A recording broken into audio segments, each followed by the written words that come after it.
आप सभी का शाम के 7 बजने वाले आप देख रहे हैं म्हारो राजस्थान। आप सबके साथ मैं हूं प्रियंका राय। मुख्यमंत्री भजनलाल शर्मा एक्शन मोड में है। स्वास्थ्य व्यवस्था पर मुख्यमंत्री गंभीर नजर आए। एसएमएस अस्पताल पहुंचकर उन्होंने औचक निरीक्षण किया। अस्पताल प्रशासन की लापरवाही की पोल भी खुली। भांगड़ परिसर में गंदगी देखकर मुख्यमंत्री भजनलाल शर्मा नाराज भी हुए। इसे लेकर अधिकारियों को फटकार भी लगाई और दिशा निर्देश भी जारी किए गए। उपाधीक्षक जगदीश मोदी, डॉक्टर अनिल दुबे को भी फटकार लगाई गई। डॉक्टर्स के राउंड पर न होने पर मुख्यमंत्री ने नाराजगी जाहिर की। सोमवार सुबह मुख्यमंत्री भजनलाल शर्मा अचानक से अस्पताल पहुंच गए। एसएमएस अस्पताल जब वो पहुंचे तो वहां पर उन्हें कई अव्यवस्थाएं मिली, जिसे लेकर उन्होंने नाराजगी व्यक्त की। स्वास्थ्य व्यवस्थाओं का जब उन्होंने जायजा लिया, मरीजों से उनका हालचाल जाना, तो उन्हें पता चला कि जो डॉक्टर्स है वो राउंड पर नहीं पहुंचते और इसे लेकर उन्होंने डॉक्टर्स को भी लताड़ लगाई।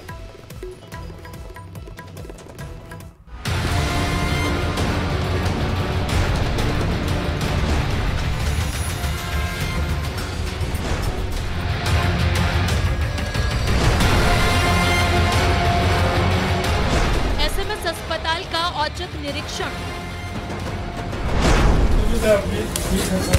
कोई परेशानी तो नहीं है।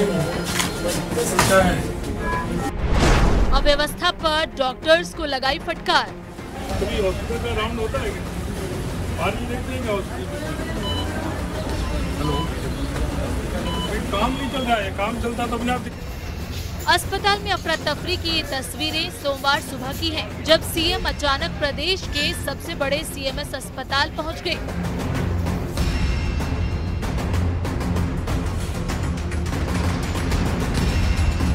सीएम को अचानक अस्पताल में देखकर डॉक्टर्स और स्टाफ के होश फाख्ता हो गए। चारों तरफ अफरा तफरी मच गई।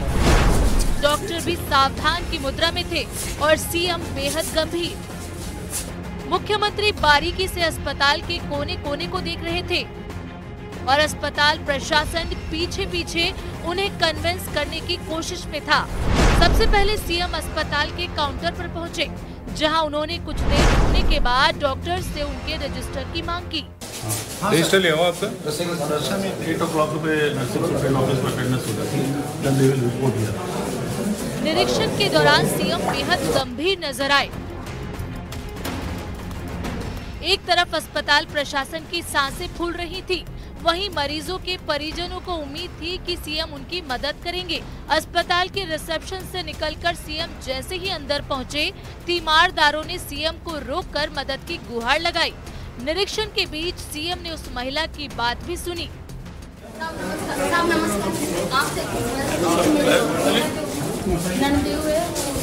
बांगड़ में एडमिट है रात से और इमरजेंसी में उसको नहीं ले रहे हैं। इमरजेंसी में नहीं ले रहे? इमरजेंसी में तो है सर, लेकिन नहीं ले रहे हैं। सर आपको 2 PM बाद आता है तो मेडिसिन जनरल मेडिसिन यूनिट में जाता है, उसके बाद में रेफरेंस ले लेना। सीएम ने बेहद गंभीरता से महिला की फरियाद सुनी और डॉक्टर से उसकी मांग पर गौर करने को कहा। मुख्यमंत्री भजनलाल ने अस्पताल के जिस भी कोने में व्यवस्था देखी, वो टोके बिना रुके नहीं। कुछ हो रहा है।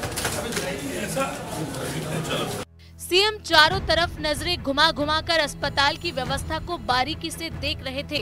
लोगों से बात कर हकीकत को जान रहे थे और उन्हें नोट भी कर रहे थे। इस दौरान उन्होंने साथ चल रहे उपाधीक्षक जगदीश मोदी और डॉक्टर अनिल दुबे को फटकार भी लगाई। सीएम पहली मंजिल के बाद अस्पताल के ऊपर वाले हिस्से में गए। यहाँ भी सबसे पहले काउंटर पर रुके और वहाँ मौजूद डॉक्टरों से स्टाफ के बारे में और उनकी शिफ्ट के बारे में जानकारी ली।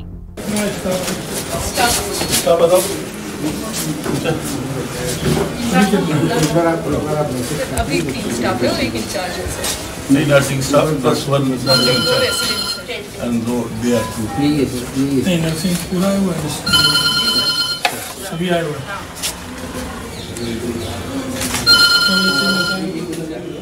चेंज कितने बजे होती है? मॉर्निंग ड्यूटी कितने बजे चेंज होती है? 8 से 2 तक। 8 से 2 है सर, 2 से 8 है, फिर 8 से 8। इसके बाद सीएम ने एक एक कर कई मरीजों से बात की और उनसे ये जानने की कोशिश की कि अस्पताल में उन्हें किसी तरीके की कोई दिक्कत तो नहीं है। ऐसी तबीयत है आपकी? ठीक है सर। कोई परेशानी तो नहीं है? क्या है? डीएम रेजिडेंट को बुलाना। डीएम रेजिडेंट क्या ऑर्डर साहब, क्या हुआ, इनके प्रोसीजर किया है क्या? ये सर प्रोसीजर किया है। एंजियोप्लास्टी स्टेंट डाला था, परसों डाला था। परसों डाला जी सर। अब आराम है। अभी डिस्चार्ज प्लान कर रहे हैं। ये बहन जी ठीक हो? परेशानी तो नहीं? क्या हुआ साहब? आपको क्या हुआ?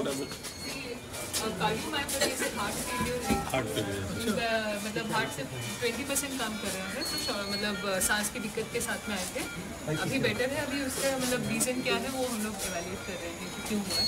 काफ़ी यंग एज में हुआ है। जी सर, अराउंड 18 ईयर्स ही है, तो उसमें इनका मतलब हार्ट से 20% काम कर रहा है। तो वो क्यों है, डायलेटेड कार्डियोमायोपैथी जो बोलते हैं, DCMP, वो है इनको। सीएमएस अस्पताल के निरीक्षण के दौरान सीएम अब तक जान चुके थे कि कहां कमी है।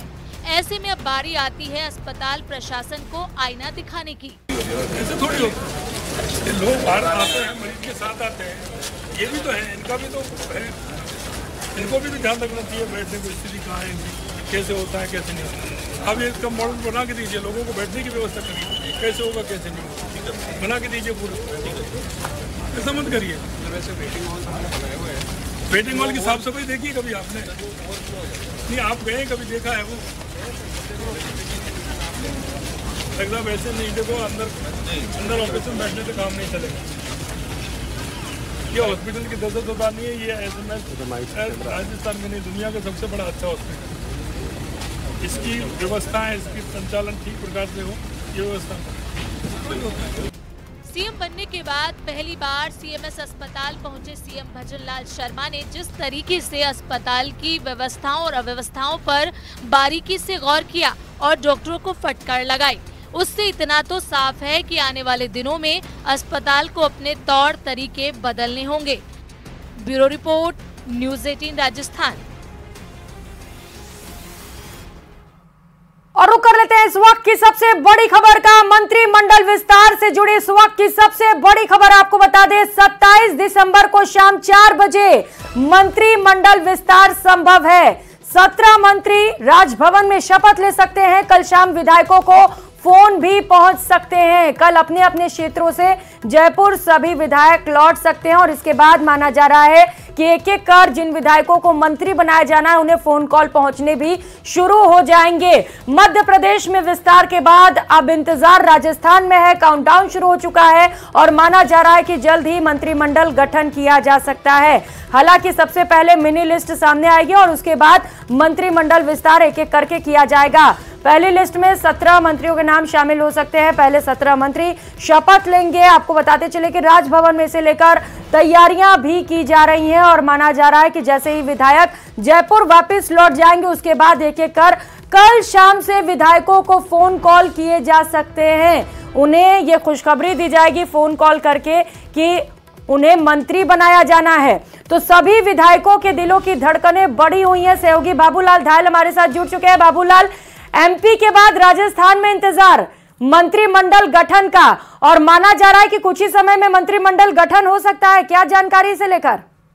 जी बिल्कुल, और इंतजार की घड़ियां जो है अब बहुत यानी कि नजदीक आती हुई इंतजार खत्म होने की तरफ है और माना यही जा रहा है कि परसों यानी कि बुधवार को राजस्थान में भजनलाल सरकार अपना मंत्रिमंडल गठित कर सकती है। इसके लिए राजभवन में तैयारियां मुकम्मल है। अधिकारियों से लगातार वहां पर संवाद बना हुआ है। सरकार और राजभवन के बीच में लगातार जो है जो ऑफिसर काम करते हैं तो उनको पूरी तरह से दिशा निर्देश है कि किसी भी वक्त जो है वो राजभवन में जाकर के शपथ ग्रहण करवाई जा सकती है। तो वो तिथि का ऐलान होना बाकी है, वक्त क्या होगा, लेकिन माना यही जा रहा है कि 27 दिसंबर की शाम को शपथ ग्रहण हो सकता है। कम से कम 17 मंत्री होंगे, तो मुख्यमंत्री को जोड़ते हुए 2 डिप्टी सीएम को ऐड करते हुए करीब 20 मंत्री हो जाएंगे और कुल 30 मंत्री बन सकते हैं राजस्थान में। तो ऐसी सूरत में माना ये जा रहा है कि लोकसभा चुनाव के बाद बाकी के मंत्री और बनाए जाएंगे, जिसमें परफॉर्मेंस भी देखी जाएगी, जिनमें काफी प्रतिभा भी देखी जाएगी, कौन पार्टी को और मजबूत कर सकता है, कौन लोकसभा के चुनाव में और फायदा दे सकता है। तो ऐसे जो विधायक है उनका पार्टी उनके जोश का इस्तेमाल करना चाहती है, क्योंकि सारे पद भर दिए जाते हैं पहले ही, तो फिर विधायकों में एक निराशा आती है और वो काम नहीं करते हैं फील्ड में। तो पार्टी को उपयोग करना है ऐसे ऊर्जावान विधायकों का जिनमें बहुत गुंजाइश है, जिनमें पार्टी के प्रति समर्पण का भाव है।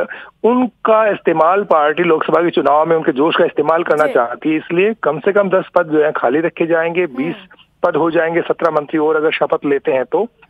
और परसों शाम को शपथ ग्रहण संभव बताया जा रहा है। अधिकारी पूरी तरह से तैयार हैं और बेचैनी बढ़ रही है। जो विधायक अपने आप को मंत्री पद का दावेदार मान रहे हैं, उनको ये लगता है कि अब वो घड़ी नजदीक है और कल शाम को बुलावा आ सकता है।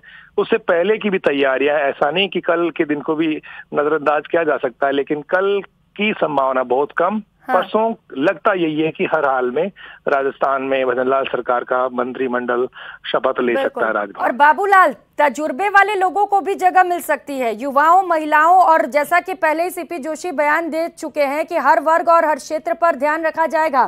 तजुर्बे वाले लोगों को भी इसीलिए शामिल किया जाएगा बाबूलाल, क्योंकि कई सारे मुद्दे हैं जिन्हें पूरा भी करना है, जिनके दम पर सत्ता में वापसी हुई है बीजेपी की।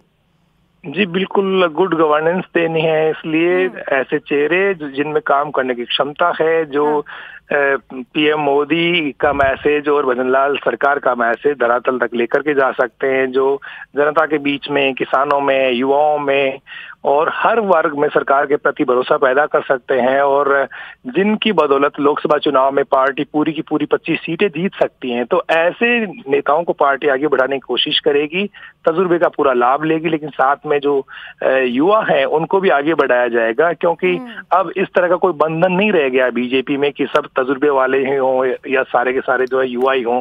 तो ऐसी सूरत में एक मिक्स देखने को मिलेगा, जिसमें युवा भी होंगे, तजुर्बे वाले लोग भी होंगे, जिनको प्रशासनिक अनुभव भी होगा, जो बड़े फैसले लेने में मुख्यमंत्री भजनलाल की मदद करते हुए नजर आएंगे, विश्वस्त होंगे। सबसे बड़ा जो चीज देखी जाएगी वो वफादारी देखी जाएगी कि पार्टी के प्रति जिनमें समर्पण का भाव है और जिनको बनाने से पार्टी को फायदा होगा, न केवल चुनाव में बल्कि धरातल पर एक मैसेज की जो पॉलिटिक्स की जाती है उसको देख करके भी फैसले लिए गए हैं। तो कुल मिलाकर लगता यही है कि नाम तय हो गए हैं, खुलासा होना बाकी है, शपथ ग्रहण की तिथि और वक्त आना बाकी है। बिल्कुल बाबूलाल, नाम तय हो चुके हैं, बस खुलासे का इंतजार है। इंतजार सभी को है, लेकिन सबसे ज्यादा दिलों की धड़कनें विधायकों की बड़ी होंगी, क्योंकि कल शाम तक उन्हें फोन कॉल भी पहुंच सकते हैं। बहुत शुक्रिया बाबूलाल।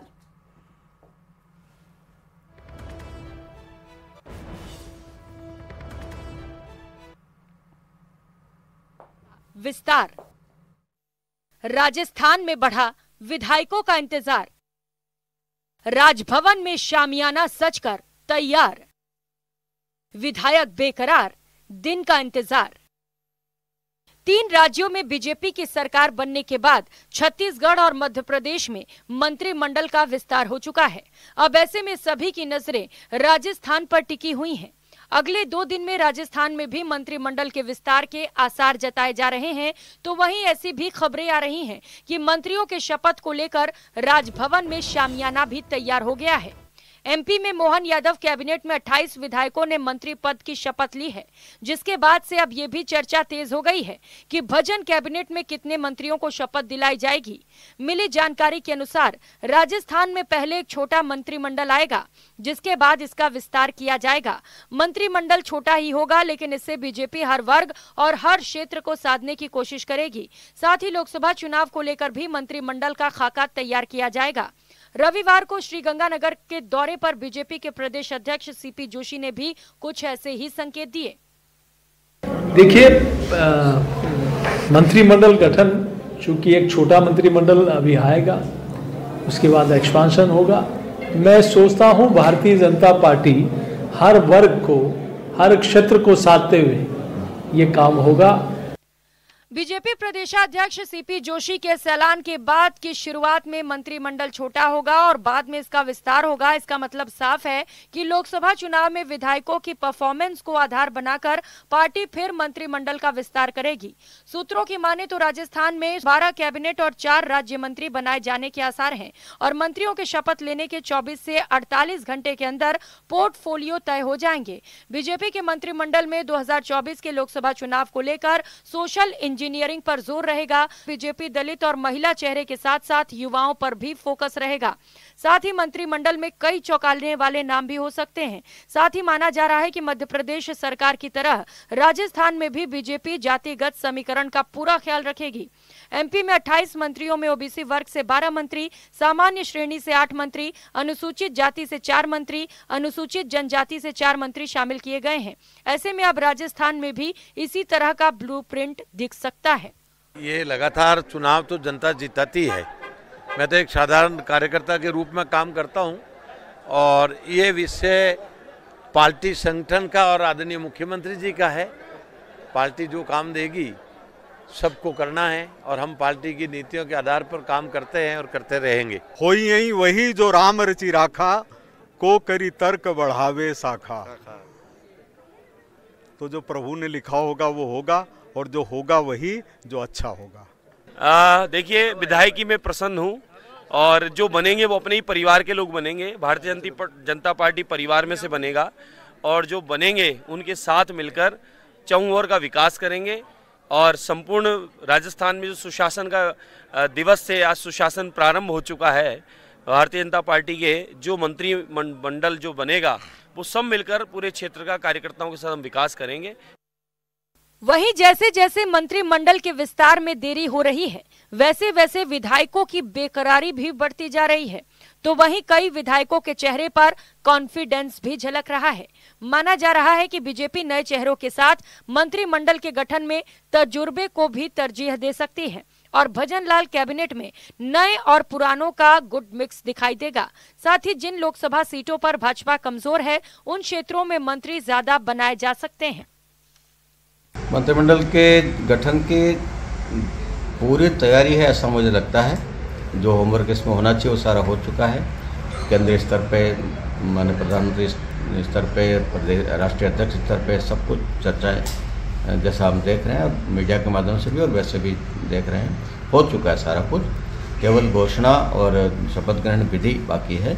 मैं तो संगठन का सिपाही हूँ। संगठन जो भी आदेश देगा और माननीय मुख्यमंत्री जी जिस किसी को भी अपनी टीम में लेना चाहेंगे उनका विशेषाधिकार है और उस विशेषाधिकार के ऊपर कोई भी अतिक्रमण नहीं कर सकता। न मेरा भी अधिकार नहीं है, इसमें उनका अधिकार है और उनके अधिकार को उनको प्रयोग करना है। अगर वो मुझे किसी रूप में काम में लेना चाहते हैं, जिस रूप में भी लेना चाहे, मैं अपने आप को सौभाग्यशाली मानूंगा। मध्य प्रदेश में जिस तरह से आज 28 मंत्रियों ने शपथ ली है, जाहिर है राजस्थान में भी 16 से 20 मंत्री बनाए जा सकते हैं। भजनलाल कैबिनेट में जातीय और क्षेत्रीय संतुलन को भी साधने की पूरी कोशिश होगी। एससी के साथ ओबीसी चेहरों को भी ज्यादा तवज्जो मिल सकता है ताकि मंत्रिमंडल संतुलित हो और हर क्षेत्र, हर इलाके का इसमें प्रतिनिधित्व दिखाई पड़े। मध्य प्रदेश में आज मोहनलाल यादव कैबिनेट का शपथ ग्रहण हो चुका है। ऐसे में अब निगाहें राजस्थान पर टिकी हैं। राजभवन में तैयारियां मुकम्मल हैं और जैसे ही दिल्ली से मुख्यमंत्री भजनलाल को हरी झंडी मिलेगी, वो राजभवन में अपनी कैबिनेट को शपथ ग्रहण करवाने के लिए पहुंच जाएंगे। अगले 2 दिन महत्वपूर्ण है और माना यही जा रहा है कि भजनलाल कैबिनेट 27 दिसंबर को शपथ ग्रहण कर सकती है। बाबूलाल धायल, न्यूज़ 18, जयपुर। तो राजस्थान में मंत्रिमंडल के विस्तार को लेकर विधायक बेकरार हैं। आज एमपी में मंत्रिमंडल का विस्तार हो गया। ऐसे में सबकी निगाहें अब राजस्थान पर हैं। इस रिपोर्ट में देखिए।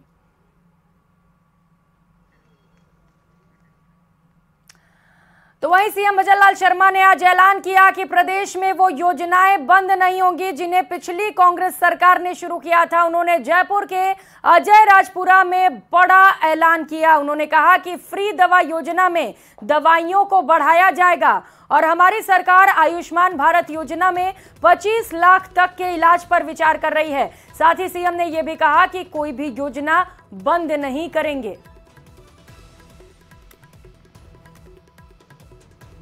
हमारी जितनी भी योजना है, सारी योजनाएं चलेंगी। हमारी आयुष्मान योजना 25 लाख तक का इलाज कराने के लिए हमने आज इसको किया है और 25 लाख रुपए तक का हम इसमें इलाज कराने का काम करेंगे।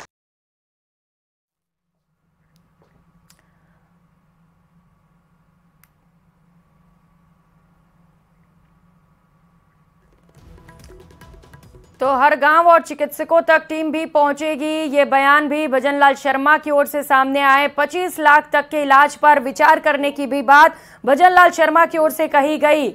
तो बड़ा भरोसा उन्होंने लोगों को दिया है कि जो योजनाएं पिछली सरकार की ओर से चलाई जा रही थी, जो जन कल्याणकारी योजनाएं हैं, उन्हें बंद नहीं किया जाएगा बल्कि उन्हें और बेहतर किया जाएगा।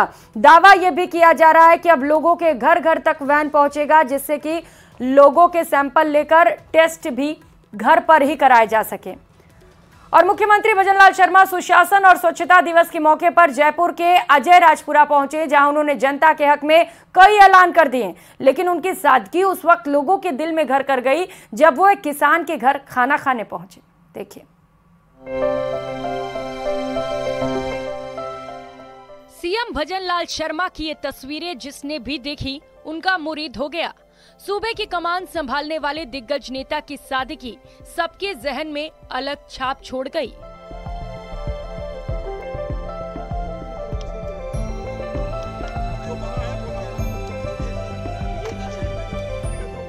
मौका था सुशासन दिवस और स्वच्छता सप्ताह के शुभारंभ का।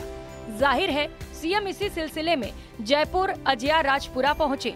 वहां कई योजनाओं का ऐलान किया, लेकिन जब खाना खाने की बारी आई तो वो एक किसान के घर पहुंच गए। लोगों के साथ सामान्य तरीके से शिष्टाचार मुलाकात की, चारपाई पे बैठकर बातें की। इस बीच घर की महिलाओं ने कुछ ही वक्त में बाजरे की रोटी के साथ वो तमाम व्यंजन तैयार कर दिए जो एक किसान के घर में सर्दियों के दौरान पकाए जाते हैं। पहले ज्ञान नहीं था, फिर पास ज्ञान बढ़े सामान। इतनी जल्दी पूरा खाने का अरेंजमेंट कर दिया आप यहाँ पर? अरेंजमेंट करता, खाना तो बनाता ही। क्या क्या खाने में खिलाया आप लोगों ने? खाना का मीन है कि जो दाल ही, क्या नाम, बाजरा की रोटी ही, गेहूं की रोटी ही और खीरा वगैरह वगैरह सब चल रहा है। काहे किया फिर मुख्यमंत्री जी, काहे किया था ने? धन्यवाद। सीएम को अपने बीच पाकर इलाके के लोग बेहद खुश नजर आए। सीएम को भोजन कराने वाली महिलाएं भी बेहद उत्साहित दिखी। बाजरा की रोटी, गुआ की रोटी, हरी सब्जी, मूली, गुड़, टमाटर, जब आपको मालूम चला कि मुख्यमंत्री आपके हाथ का खाना खाने के लिए आ रहे हैं तो कैसा लगा? बहुत बढ़िया लगा। बाग काम गया, चौका लग गया। मुख्यमंत्री जी अबार खिया बोले खेत की मूली बहुत बढ़िया लागत है। काई खेवला थे? बहुत बढ़िया लागत है। काई खेवला? काई खेवला? खेत की मूली बोले बहुत बढ़िया लागत है। काई खेवला मुख्यमंत्री जी खिया? बहुत बढ़िया लगी। और सीएम की सादगी लोगों के दिल को छू गई। किसान के घर खाना खाने के बाद सीएम अपने काफिले के साथ वापस लौट आए, लेकिन उनका यही अंदाज उन्हें दूसरों से अलग बनाता है। रोशन शर्मा, न्यूज़ 18, राजस्थान। तो वहीं मांडल विधानसभा क्षेत्र से नवनियुक्त विधायक बने उदयलाल भडाना अपने ही बयान की वजह से चर्चाओं में आ गए, जहां उन्होंने प्रदेश में बढ़ते अपराध और गुंडागर्दी खत्म करने की दिशा में बयान दिया। उनका कहना है कि अब सरकार गुंडों को जेल में नहीं डालेगी और ना ही उन्हें, अगर वो नहीं मानते हैं तो गोली मारकर उनका एनकाउंटर भी कर देंगे। वहीं इसे लेकर जब उदयलाल भडाना से बात की गई तो उनका कहना है कि एंटी गैंग टास्क फोर्स का गठन हो चुका है। इसे लेकर हमारा कहना था कि जो भी गुंडे बदमाश हैं उनको जो करना था वो कर चुके हैं, अब वे शांति से बैठें। इस दौरान मैंने कहा कि जो भी दादागिरी और गुंडागर्दी करेंगे उनकी गुंडागर्दी हम खत्म करेंगे। मैं एक बार फिर कहता हूं, मांडल विधानसभा क्षेत्र में जो भी व्यक्ति गुंडागर्दी करेगा या फिर दादागिरी और तानाशाही करेगा, उसके खिलाफ हम सख्त कार्रवाई करेंगे और उसे घर बैठा देंगे।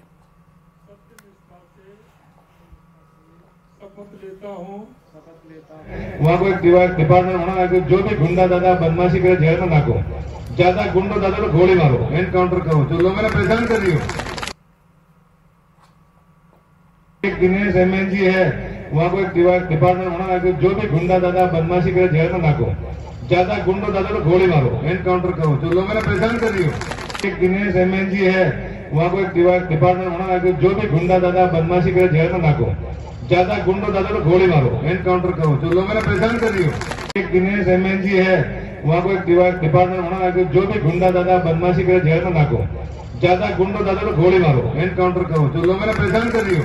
एक दिनेश MNG है, वहाँ को एक डिपार्टमेंट होना है, जो भी गुंडा दादा बदमाशी करे जेल में नाको, ज्यादा गुंडो दादा को गोली मारो, एनकाउंटर करो, जो लोगों ने परेशान कर रही हो।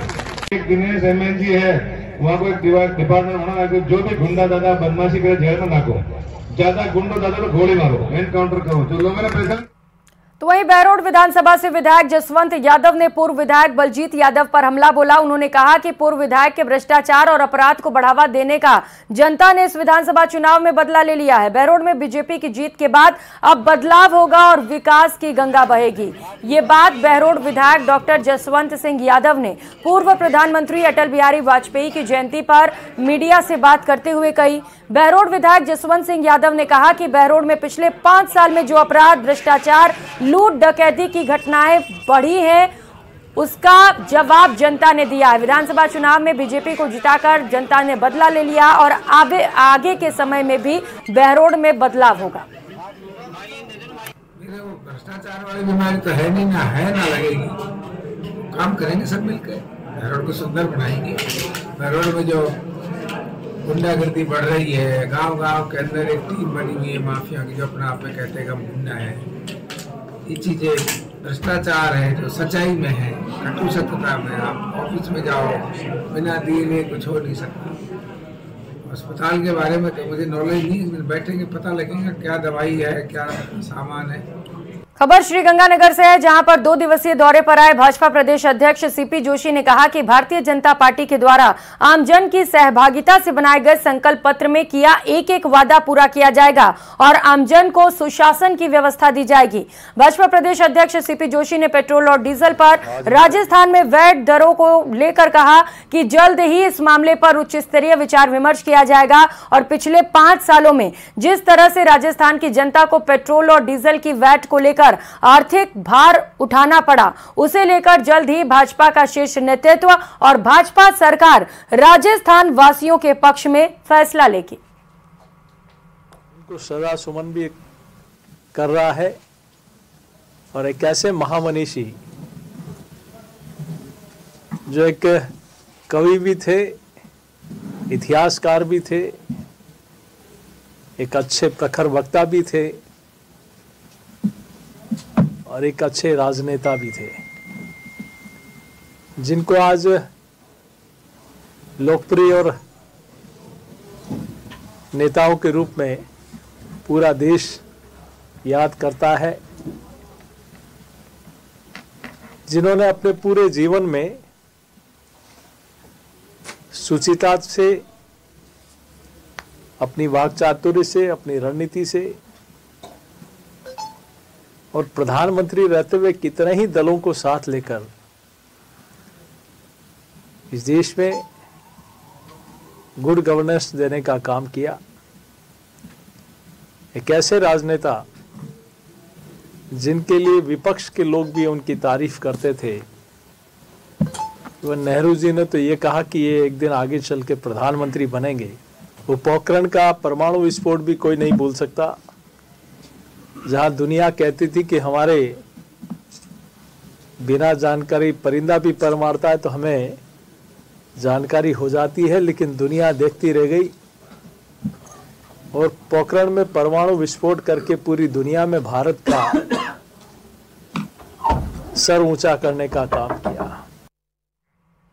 उधर श्रीगंगानगर जिले के करणपुर विधानसभा सीट पर 5 जनवरी को होने जा रहे चुनाव को लेकर जहां एक और भाजपा प्रदेशाध्यक्ष सीपी जोशी 2 दिवसीय दौरे पर हैं, तो वहीं कल मुख्यमंत्री भजनलाल शर्मा का भी करणपुर आने का कार्यक्रम बन रहा है। भाजपा प्रदेश अध्यक्ष सीपी जोशी ने बताया कि मुख्यमंत्री भजनलाल शर्मा कल श्री करणपुर विधानसभा क्षेत्र के दौरे पर आ सकते हैं और यहां एक चुनावी जनसभा को भी संबोधित कर सकते हैं। हालांकि मुख्यमंत्री के श्री करणपुर दौरे के कार्यक्रम की अधिकृत और विस्तृत सूचना अभी आनी बाकी है।